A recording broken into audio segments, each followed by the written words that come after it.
There's that old question, would you rather be invisible or would you rather fly? I think we're answering it with flight in this game.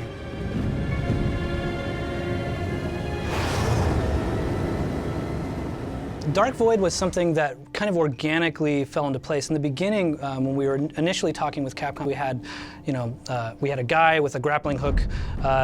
He would get in planes, and he would fly around, and he'd jump out, and he'd parachute, and you'd fight big robots. It started out with a really solid foundation, but we found ourselves at one point going, you know what, this just isn't cool enough. There's something missing, something really big. We all went off, we thought about it, and about a week later, Jose came back. He hadn't slept. He's scribbling on the whiteboard, showing me stuff, and he goes, "Here it is.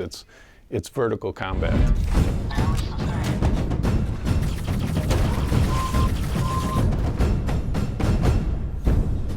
On a horizontal surface, I'm in cover, and if I stand up and get off that cover, I'm standing up and I can run around it.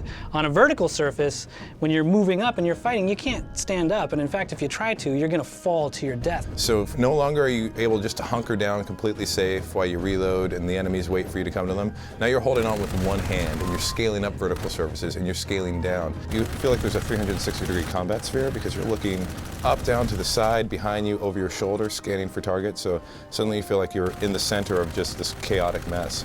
Vertical combat started to stretch the whole project into ways that we never anticipated.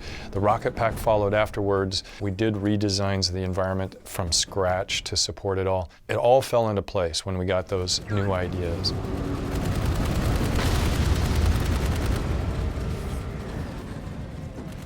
The jetpack is not perfect, and that's one reason why it's awesome. There's almost a sense of being just barely in control with this jetpack. In other words, it feels like you've just strapped a 30-pound rocket to your back, and when you hit the go button, there's that moment of chaos where your arms and legs are flailing and you take off. When I was a kid, I used to be on rope swings a lot, and that was kind of fun. There's always that moment where right after you get off the rope swing, there's that, ooh, you have that moment where your stomach kind of drops out. I think that's a fun feeling, and hopefully we can capture some of that in here.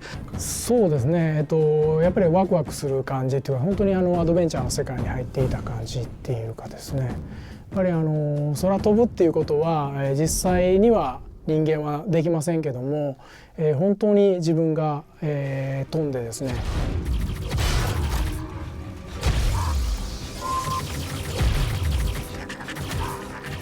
If you've played some of the previous games that a lot of people at Airtight have worked on, like Crimson Skies, you have a really good idea for what our flight mechanics are going to be like, and that's accessible, a little arcadey. When you hit that button, you take off. We want it to feel like, okay, cool, I get it, I know how to fly this thing. This is a game where we want you to just have a blast, either on foot or flying.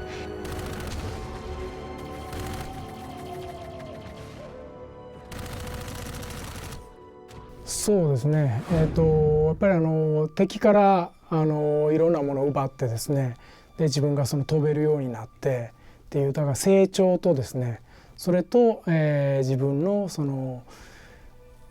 なんていうかな、